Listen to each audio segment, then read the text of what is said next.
ಗೆಳೆಯರು ನಮಸ್ಕಾರ, ಹೇಗಿದ್ದೀರಿ ಎಲ್ಲರೂ? ಗೆಳೆಯರೇ, ಈಗಾಗಲೇ ನಾವೇನು ಎಲ್ಲರೂ ನೋಡ್ತಾ ಇದ್ವಿ, ಈ ಒಂದು ಮೂಡ ಪ್ರಕರಣ, ಮೈಸೂರು ಅಭಿವೃದ್ಧಿ ಪ್ರಾಧಿಕಾರಕ್ಕೆ ಸಂಬಂಧಪಟ್ಟಂಥ ಈ ಒಂದು ಮೂಡ ಪ್ರಕರಣದಲ್ಲಿ CM ಸಿದ್ದರಾಮಯ್ಯನವರು ಬಹಳಷ್ಟು ತೊಂದರೆಗೆ ಈಗಂತೂ ಅದು ಏನಂದರೆ ಸಿಕ್ಕಾಕೊಂಡಿದ್ದಾರೆ ಅಂತಲೇ ಹೇಳಬೇಕಾಗತ್ತೆ. ಏಕೆಂದರೆ ಇಲ್ಲಿ ಅರೆಸ್ಟ್ ಆಗುವಂತಹ ಸಾಧ್ಯತೆಗಳು ಕಾಣಿಸ್ತಾ ಇದೆಯಾ ಅನ್ನೋದು ಬಹಳಷ್ಟು ಜನರಿಗೆ ಈಗ ಅನುಮಾನ ಹುಟ್ಟಿರ್ತಕ್ಕಂಥದ್ದು. ಏಕೆಂದರೆ ರಾಜ್ಯಪಾಲರಾದಂತಹ ಏನು ಗೆಹ್ಲೋಟ್ ಅವರು ಕೊಟ್ಟಿರ್ತಕ್ಕಂತಹ ಒಂದು ಪ್ರಾಸಿಕ್ಯೂಷನ್ಗೆ ಏನು ಕೊಟ್ಟಿದ್ರು, ಈ ಎಲ್ಲವನ್ನು ನೋಡಿದಾಗ ಅನುಮಾನಗಳನ್ನು ಹುಟ್ಟಾಗ್ತಾ ಇದೆ. ಈ ಒಂದು ಪ್ರಾಸಿಕ್ಯೂಷನ್ಗೆ ಪೂರ್ವಾನುಮತಿಯನ್ನು ಏನು ಕೊಟ್ಟಿದ್ದಾರೆ, ಪೂರ್ವಾನುಮತಿ ಕೊಟ್ಟಿರುವುದೇ ತಪ್ಪು ಅಂತ ಹೇಳಿಬಿಟ್ಟು ಕೆಲವರು ಹೇಳ್ತಾ ಇದ್ದಾರೆ. ಯಾಕೆ ಅಂತಂದರೆ ಪೂರ್ವಾನುಮತಿ ಕೊಟ್ಟಿರುವುದು ತಪ್ಪು ಅನ್ನೋದಕ್ಕೆ ಕೆಲವೊಂದು ಉದಾಹರಣೆಗಳನ್ನು ಕೊಡ್ಬೋದು. ಯಡಿಯೂರಪ್ಪ ಅವರ ಕೇಸಿನಲ್ಲೂ ಕೂಡ ಅಂದಿನ ಏನು ರಾಜ್ಯಪಾಲರಿದ್ದರು ಅವರು ಕೊಟ್ಟಿದ್ದರು. ಆದರೆ ಏನು ಈ ಒಂದು ಪೂರ್ವಾನುಮತಿಯನ್ನು ಕೊಡುವಾಗ ಅಲ್ಲಿ ವರದಿಗಳಿತ್ತು, ಲೋಕಾಯುಕ್ತದ ವರದಿ ಇತ್ತು, ವರದಿಯನ್ನು ಆಧರಿಸಿ ಕೊಟ್ಟಿದ್ದರು. ಆದರೆ ಇಲ್ಲಿ ಯಾವುದೇ ವರದಿ ಇಲ್ಲ. ಹಾಗಾಗಿ ಗೊತ್ತಿಲ್ಲ ಇದು ಯಾವ ರೀತಿಯಾದಂತಹ ಒಂದು ಉದ್ದೇಶ ಅಂತ ಅನ್ನಿಸ್ಬಹುದು. ಆದರೆ ರಾಜ್ಯಪಾಲರು ಇದಕ್ಕೂ ಮೊದಲೇ 6ನೇ ತಾರೀಕಿಗೆ CM ಸಿದ್ದರಾಮಯ್ಯ ಅವರನ್ನು ಕರೆಸಿ ಕೇಳಿದರು, ನಿಮ್ಮ ವಿರುದ್ಧ ಯಾಕೆ ಪೂರ್ವಾನುಮತಿಯನ್ನು ಕೊಡಬಾರದು, ಅಂದರೆ ಪ್ರಾಸಿಕ್ಯೂಷನ್ನ ಕೊಡಬಾರದು ಅಂತ ಹೇಳಿಬಿಟ್ಟು ಈ ರೀತಿಯಾದಂತಹ ಕಂಪ್ಲೇಂಟ್ ಬಂದಿದೆ ಅಂತ. ಗೊತ್ತಿಲ್ಲ, ಅದು ಯಾವ ರೀತಿ ಬೇಕಾದರೂ ಮಾಡಬಹುದು. ಆದರೆ ಮುಂದುವರೆದು ನೋಡೋದಾದರೆ ಈಗ ಪೂರ್ವಾನುಮತಿಯನ್ನು ರಾಜ್ಯಪಾಲರಾದಂತಹ ತಾವರ್ಚಂದ್ ಗೆಹ್ಲೋಟ್ ಅವರು ಕೊಟ್ಟಿದ್ದಾರೆ. ಆದರೆ ಇದು ಕೊಟ್ಟಿರುವುದೇ ತಪ್ಪು ಅಂತ ಹೇಳಿಬಿಟ್ಟು ಈಗಾಗಲೇ ಕಾಂಗ್ರೆಸ್ಸಿನ ಬಹಳಷ್ಟು ನಾಯಕರು ಮಾತಾಡ್ತಾ ಇದ್ದಾರೆ. ಸಿದ್ದರಾಮಯ್ಯ ಅವರು ಕೂಡ ದುರುಪಯೋಗವನ್ನು ಮಾಡಿಕೊಳ್ತಾ ಇದ್ದಾರೆ ಅಧಿಕಾರವನ್ನು, ರಾಜ್ಯಪಾಲರು ಅಂತ ಹೇಳ್ತಿದ್ದಾರೆ. ಅದು ಅವರವರಿಗೆ ಅನ್ನಿಸಿದ್ದನ್ನು ಅವರು ಹೇಳ್ತಾ ಇದ್ದಾರೆ. ಆದರೆ ಇಲ್ಲಿ ನಡೆದಿರ್ತಕ್ಕಂಥ ವಿಷಯಗಳೇನಿದೆ ಅದರ ಬಗ್ಗೆ ಯಾರೂ ಕೂಡ ಸರಿಯಾಗಿ ಮಾತಾಡ್ತಾ ಇಲ್ಲ. ಯಾತಕ್ಕೆ ಗೊತ್ತಿಲ್ಲ. ಅಂದರೆ ಹಾಗಾದರೆ ಈ ವಿಷಯ ಏನು? ಈ ವಿಷಯ ಇವತ್ತಿಗೂ ಕೆಲವರಿಗೆ ಸರಿಯಾಗಿ ಅರ್ಥ ಆಗ್ತಿಲ್ಲ. ಇಲ್ಲಿ ಹೇಳ್ತಿರ್ತಕ್ಕಂಥ ವಿಷಯ ಏನಿದೆ, ಇದು ಹೇಳ್ತಿರ್ತಕ್ಕಂಥದ್ದು ಸಿದ್ದರಾಮಯ್ಯನವರ ಪತ್ನಿ ಏನು ಪಾರ್ವತಿ ಅವರಿದ್ದಾರೆ, ಇವರ ಹೆಸರಿನಲ್ಲಿ ಇರ್ತಕ್ಕಂತಹ ಜಮೀನು ಏನಿತ್ತು, ಇದರ ಬದಲಾಗಿ ಇವರದ್ದೇ ಜಮೀನು ಅಂತ ಅಂದ್ಕೊಂಡಿದ್ರು ಮೊದಲೆಲ್ಲರೂ. ಅದರ ಬದಲಾಗಿ ಇವರಿಗೆ ಬೇರೆ ಕಡೆ ನಿವೇಶನವನ್ನು ಕೊಡಲಾಗಿದೆ. ಅಂದರೆ 50-50 ಏನು ಅನುಪಾತದಲ್ಲಿ ಕೊಡಬೇಕು ಅದೇ ರೀತಿಯಾಗಿ ಕೊಟ್ಟಿದ್ದಾರೆ. ಆದರೆ ಇವರ ಜಮೀನು ಕೆಸರೆ ಗ್ರಾಮದಲ್ಲಿತ್ತು. ಅಲ್ಲಿ ಬಹಳಷ್ಟು ಕಡಿಮೆಗೆ ಇದ್ದಂತಹ ಜಮೀನಿನ ಬದಲಾಗಿ ಹೆಚ್ಚು ಬೆಲೆ ಬಾಳುವಂತಹ ಜಾಗದಲ್ಲಿ 14 ಸೈಟ್ಗಳನ್ನು ಕೊಟ್ಟಿದ್ದಾರೆ ಅಂತ ಇದ್ದದ್ದು. ಆದರೆ ಕೊನೆಗೆ ಹೋಗ್ತಾ ಅದರ ಕೇಸಿನ ಒಂದು ತಿರುವುಗಳು ಯಾವ ರೀತಿ ಆಯಿತು ಅಂದರೆ, ನೋಡ್ತಾ ಹೋದಾಗ ಈ ಜಮೀನೇ ಇವರದ್ದಲ್ಲ, ಸಿದ್ದರಾಮಯ್ಯನವರದ್ದಲ್ಲ, ಅವರ ಪತ್ನಿಯದ್ದು ಅಲ್ಲ, ಅವರ ಭಾವನದ್ದೋ ಅವರದ್ದು ಅಲ್ಲ. ಅಲ್ಲಿ ಯಾವುದೋ ಒಂದು ಸರ್ಕಾರಿ ಜಮೀನು ಅಂತ ಕೆಲವರು ಹೇಳ್ತಿದ್ದಾರೆ. ಇನ್ನು ಗೊತ್ತಿಲ್ಲ, ಅದು TJ ಅಬ್ರಾಹಂ ಹಾಗೆಯೇ ಪ್ರದೀಪ್ ಕುಮಾರ್ ಜೊತೆಗೆ ಏನು ಸ್ನೇಹಮಯಿ ಕೃಷ್ಣ ಅವರ ಒಂದು ಡಾಕ್ಯುಮೆಂಟ್ಸ್ಗಳನ್ನ ಅಲ್ಲೇನು ಕೋರ್ಟ್ಗೆ ಸಬ್ಮಿಟ್ ಮಾಡಿದ್ದಾರೆ, ಅದರ ಮೇಲೆ ಎಲ್ಲವೂ ಗೊತ್ತಾಗ್ತಿದೆ. ಅಲ್ಲಿ ಏನನ್ನು ಕೊಟ್ಟಿದ್ದಾರೆ ರಾಜ್ಯಪಾಲರಿಗೆ ಅದು ಸರಿಯಾಗಿ ಇನ್ನೂ ಯಾರಿಗೂ ಗೊತ್ತಿಲ್ಲ. ಆದರೆ ಸ್ನೇಹಮಯಿ ಕೃಷ್ಣ ಅವರ ಒಂದು ಏನು ಅರ್ಜಿ ಮಾತ್ರ ವಿಚಾರಣೆ ನಡೆದಿದೆ. ಇನ್ನು 21ನೇ ತಾರೀಕು TJ ಅಬ್ರಾಹಂ ಅವರ ಒಂದು ಅರ್ಜಿ ಕೂಡ ವಿಚಾರಣೆಗೆ ಬರುತ್ತೆ. ಆ ಸಮಯದಲ್ಲಿ ಇಲ್ಲೇನೆಲ್ಲ ಆಗಿದೆ ಅನ್ನೋದು ಗೊತ್ತಾಗುತ್ತೆ. ಗೊತ್ತಾದ ನಂತರ ಅದು ಗೊತ್ತಿಲ್ಲ ಏನಾಗಬೇಕು ಅಂತ. ಅದರ ಜೊತೆಗೆ ಪ್ರದೀಪ್ ಕುಮಾರ್ ಅನ್ನುವರು ಕೂಡ ಸಿದ್ದರಾಮಯ್ಯ ಅವರ ವಿರುದ್ಧವಾಗಿ ಒಂದು ಕೇಸು ಅಂತ ಏನು ಹೇಳ್ತಾ ಇದ್ದಾರೆ, ಒಂದು ಅರ್ಜಿ ಇದೆ ಅವರದ್ದು ಕೂಡ ಗೊತ್ತಿಲ್ಲ. ಈಗ ಪ್ರಾಸಿಕ್ಯೂಷನ್ಗೆ ಅನುಮತಿಯನ್ನು ಕೊಟ್ಟಿರೋದ್ರಿಂದ ಒಂದು ರೀತಿಯಾಗಿ ಈಗ ಪ್ರೈವೇಟ್ ಕೇಸುಗಳನ್ನು ದಾಖಲಿಸಬಹುದು ಸಿದ್ದರಾಮಯ್ಯನವರ ವಿರುದ್ಧವಾಗಿ. ಆದರೆ ಇದು ಇಷ್ಟಕ್ಕೆ ನಿಲ್ಲೋದಿಲ್ಲ. ಇದು ಮತ್ತೆ ಮುಂದುವರಿದು ಈಗಾಗಲೇ ಸಿದ್ದರಾಮಯ್ಯನವರು ಕೇಳ್ತಿದ್ದಾರೆ, ಯಾವುದೇ ಒಂದು ತನಿಖೆ ನಡೆದಿಲ್ಲ, ನನ್ನ ಮೇಲೆ ಯಾವುದೇ ಒಂದು ವರದಿಗಳಿಲ್ಲದೆ ಯಾವ ರೀತಿಯಾಗಿ ಒಂದು ಪೂರ್ವಾನುಮತಿಯನ್ನು ಕೊಟ್ಟಿದ್ದಾರೆ. ಹಾಗೆ ಕಾಂಗ್ರೆಸ್ ಪಕ್ಷದ ಕೆಲವು ನಾಯಕರು ಕೇಳ್ತಾ ಇದ್ದಾರೆ. ಯಾಕೆಂದರೆ ಈ ಬಾರಿ ಕಾಂಗ್ರೆಸ್ ಪಕ್ಷ ರಾಜ್ಯದಲ್ಲಿ ಬಂದಾಗಿನಿಂದ ಏನಾಗಿದೆ ಪರಿಸ್ಥಿತಿ ಅಂದರೆ, ಎಲ್ಲವೂ ಈಗಾಗಲೇ ನೋಡಿದ್ದೆ. ವಾಲ್ಮೀಕಿ ಹಗರಣದಲ್ಲಿ ಹೇಸಿಗೆಯನ್ನು ತಿಂದಂತಹ ಭಾಳಷ್ಟು ಜನ ಇವತ್ತು ಎಲ್ಲಿ ಇದ್ದಾರೆ ಅಂತಲೂ ಗೊತ್ತಾಗ್ತಿಲ್ಲ, ಅರೆಸ್ಟ್ ಆದ್ರ ಅಂತಲೂ ಗೊತ್ತಾಗಲಿಲ್ಲ. ತಿಂದವರು ತಿಂದ್ಕೊಂಡು ಹೋಗ್ತಾ ಇದ್ದಾರೆ, ಜನರ ದುಡ್ಡನ್ನು, ಜನ ಸಾಯ್ತಾ ಇದ್ದಾರೆ. ಇಷ್ಟೇ ಆಗ್ತಿರೋದು. ಈ ಹೇಸಿಗೆ ತಿನ್ನುವ ರಾಜಕಾರಣಿಗಳ ಮಧ್ಯೆ ಜನರ ಬಾಡು ಅಷ್ಟಕ್ಕಷ್ಟೇ. ಆದರೆ ಇಲ್ಲಿ ಸಿದ್ದರಾಮಯ್ಯನವರು ಮಾಡಿದ್ದಾರೋ ಬಿಟ್ಟಿದ್ದಾರೋ ಗೊತ್ತಿಲ್ಲ. ಆದರೆ ಈಗಾಗಲೇ ಟಿ ಜೆ ಅಬ್ರಾಹಂ ಇರ್ಬೋದು, ಹಾಗೆಯೇ ಸ್ನೇಹಮಯಿ ಕೃಷ್ಣ ಇರ್ಬೋದು, ಪ್ರದೀಪ್ ಕುಮಾರ್ ಇರಬಹುದು, ಇವರ ಹತ್ತಿರ ಏನೆಲ್ಲ ಡಾಕ್ಯುಮೆಂಟ್ಸ್ ಇದೆ ಇದರ ಪ್ರಕಾರವಾಗಿ ಹೋಗಿ ನೋಡಿದರೆ ಒಬ್ಬರ ಡಾಕ್ಯುಮೆಂಟ್ಸ್ನಲ್ಲಿ ಇದು ಸರ್ಕಾರಿ ಜಮೀನು ದೇವರಾಜ್ ಅವರ ಹೆಸರಿಗೆ ಆಗಿದೆ, ಹನುಮ ಅನ್ನೋರ ಹೆಸರಿಂದ. ಆದರೆ ಹನುಮನ ಹೆಸರಿಗೆ ಆದಂತಹ ಸಂದರ್ಭದಲ್ಲೇ ₹2 ನಾವು ತೊಗೊಂಡಿರೋದು ಅಂತ ತೋರಿಸಿದ್ದಾರೆ ಆ್ಯಕ್ಚುಲಿ. ಆದರೆ ಆ ₹2 ಹೇಗೆ ತೊಗೊಳಕ್ಕಾಗತ್ತೆ ಅಲ್ಲಿ ಜಮೀನನ್ನ? ಆ ಹನುಮ ಅನ್ನೋನು ಬದುಕಿರಲೇ ಇಲ್ಲ ಆ ಸಮಯದಲ್ಲಿ ಅಂತ ಹೇಳ್ತಾ ಇದ್ದಾರೆ. ಅದು ಎಷ್ಟರ ಮಟ್ಟಿಗೆ ನಿಜ, ಎಷ್ಟರ ಮಟ್ಟಿಗೆ ಸುಳ್ಳು ಗೊತ್ತಿಲ್ಲ.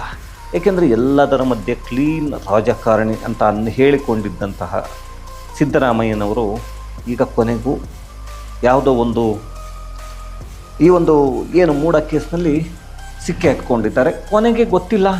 ಆದರೆ ನನಗೆ ಸಿದ್ದರಾಮಯ್ಯನವರು ಮಾಡಿಕೊಂಡಂತಹ ಒಂದೆರಡು ಮಿಸ್ಟೇಕ್ಗಳಂದರೆ, ವಿಧಾನಸೌಧದಲ್ಲಿ ಕುಳಿತುಕೊಂಡು ಇವರು ತಮ್ಮ ಪತ್ನಿಯ ಪರವಾಗಿ ಮಾತಾಡಿದ್ದು ಸರಿಯೋ ಗೊತ್ತಿಲ್ಲ. ಅದು ಜನರೇ ನಿರ್ಧರಿಸಬೇಕು.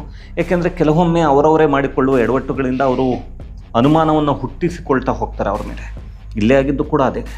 ಇವರು ವಿಧಾನಸೌಧದಲ್ಲಿ ಕುಳಿತುಕೊಂಡ್ರು ಕೂಡ ಇದನ್ನೇ ಮಾತಾಡ್ತಿದ್ರು. ಪ್ರೆಸ್ಸಿನವರು ಏನೇ ವಿಷಯ ಕೇಳಿದ್ರು ಇದಕ್ಕೆ ಬರ್ತಿದ್ರು. ಹಾಗಾಗಿ ಕೆಲವೊಂದು ಕಡೆ ಅನುಮಾನ ಹುಟ್ಟುವ ರೀತಿಯಲ್ಲಿ ಈ ಬಾರಿ ಅಂತೂ ಸಿದ್ದರಾಮಯ್ಯನವರು ಈ ಕೇಸ್ನಲ್ಲಿ ನಡೆದುಕೊಂಡರು. ಏಕೆಂದರೆ ರಾಜ್ಯದ ಮುಖ್ಯಮಂತ್ರಿ ಅನ್ನುವುದನ್ನು ಮರೆತು ವಿಧಾನಸೌಧದಲ್ಲಿ ಕುಳಿತುಕೊಂಡು ಸಿದ್ದರಾಮಯ್ಯನವರು ಮಾಡಿದ್ದು ಇದೇ ಕೆಲಸವನ್ನು. ಅಂದರೆ ನನ್ನದೇನು ತಪ್ಪಿಲ್ಲ ಅಂತ ಹೇಳೋದಕ್ಕೆ ಮೊದಲು ನನ್ನ ಹೆಂಡತಿಗೆ ಯಾಕೆ ಬರಬಾರ್ದು, 62 ಕೋಟಿ ಬರಬೇಕ್ರಿ ನಮಗೆ ಅಂದರು. ಆದರೆ ಇದೇ ರಾಜ್ಯದ ಜನರು ಬೇರೆಯವರು ಕೂಡ ಕೊಟ್ಟಿದ್ದರು ಜಮೀನನ್ನು. ಅವರ ಬಗ್ಗೆ ಒಂದು ಮಾತಾಡಲಿಲ್ಲ ನಮ್ಮ ಸಿದ್ದರಾಮಯ್ಯನವರು.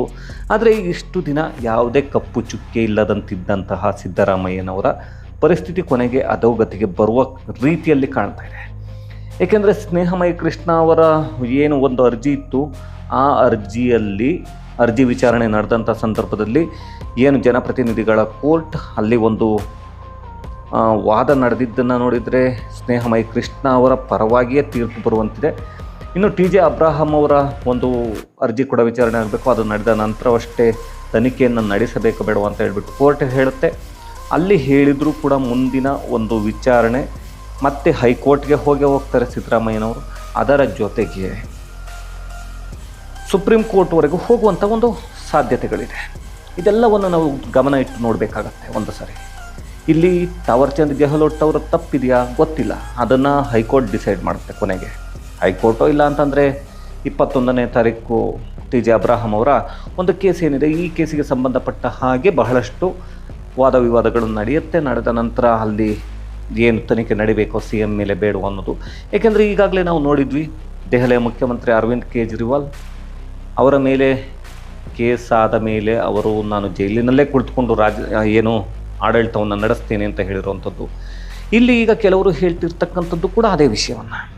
ಸಿದ್ದರಾಮಯ್ಯನವರು ಜೈಲಿಗೆ ಹೋದರೆ ಅಲ್ಲಿಂದನೇ ಆಡಳಿತವನ್ನು ನಡೆಸ್ತಾರೆ. ಯಾವುದೇ ಕಾರಣಕ್ಕೂ ರಿಸಿಗ್ನೇಷನ್ನ ಕೊಡೋದಿಲ್ಲ, ರಾಜೀನಾಮೆಯನ್ನು ಕೊಡೋದಿಲ್ಲ CM ಪೋಸ್ಟ್ಗೆ ಅಂತ. ಯಾಕೆಂದರೆ ಇಲ್ಲಿ ಇರ್ತಕ್ಕಂಥದ್ದು CM ಸಿದ್ದರಾಮಯ್ಯನವರು ರಾಜೀನಾಮೆಯನ್ನು ಕೊಟ್ಟರೆ DK ಶಿವಕುಮಾರ್ ಅವರು ಮುಖ್ಯಮಂತ್ರಿ ಆಗ್ತಾರೆ. DK ಶಿವಕುಮಾರ್ ಅವರು ಒಮ್ಮೆ ಮುಖ್ಯಮಂತ್ರಿಯಾಗಿ ಕುಳಿತುಕೊಂಡ್ರೆ ಸಿದ್ದರಾಮಯ್ಯನವರು ಆ ಕೇಸಿಂದ ತಪ್ಪಿತಸ್ಥ ಅಲ್ಲ ಅಂತ ಹೇಳಿಬಿಟ್ಟು ಹೊರಗೆ ಬಂದರೂ ಕೂಡ ಇವರಿಗೆ ಮತ್ತೆ CM ಅಂದರೆ CM ಸ್ಥಾನ ಸಿಗೋದಿಲ್ಲ ಅನ್ನೋದು ಇವರ ಯೋಚನೆ. ಹಾಗಾಗಿ ಇವರಿಗೆ ಬೇಕಾದವರನ್ನು ಕೂರಿಸಿ ರಾಜೀನಾಮೆ ಕೊಡುವುದಾದರೆ ಅನ್ನೋದನ್ನು ಕೆಲವರು ಹೇಳ್ತಾ ಇದ್ದಾರೆ, ಕಾಂಗ್ರೆಸ್ ನಾಯಕರೇ. ಗೊತ್ತಿಲ್ಲ. ಆದರೆ ಇದು ಯಾವ ರೀತಿಯಾದಂತಹ ಒಂದು ಒಳಗಿನ ಇವರ ಲೆಕ್ಕಾಚಾರಗಳು, ರಾಜಕಾರಣಿಗಳ ಲೆಕ್ಕಾಚಾರಗಳನ್ನ ನಾವು ಹೇಳೋದಕ್ಕಾಗಲ್ಲ. ಹಾಗಾಗಿ ಕೊನೆಗೂ CM ಸಿದ್ದರಾಮಯ್ಯನವರ ಸಮಯ ಹತ್ತಿರಕ್ಕೆ ಬಂದಂತೆ ಕಾಣಿಸ್ತಾ ಇದೆ. ಎಲ್ಲವನ್ನು ನೋಡ್ತಾ ಇದ್ದರೆ ಗೊತ್ತಿಲ್ಲ ಮುಂದಿನ ದಿನಗಳಲ್ಲಿ ಏನಾಗುತ್ತೆ ಅಂತ ಕಾಯ್ದು ನೋಡಬೇಕಾಗತ್ತೆ.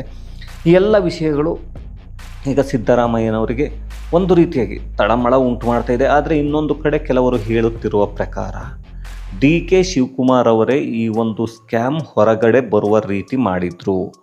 ಇದು ಬಂದ ನಂತರ ಅಷ್ಟೇ ಸಿದ್ದರಾಮಯ್ಯನವರಿಗೆ ಈ ಪರಿಸ್ಥಿತಿ ಆಗಿದ್ದು.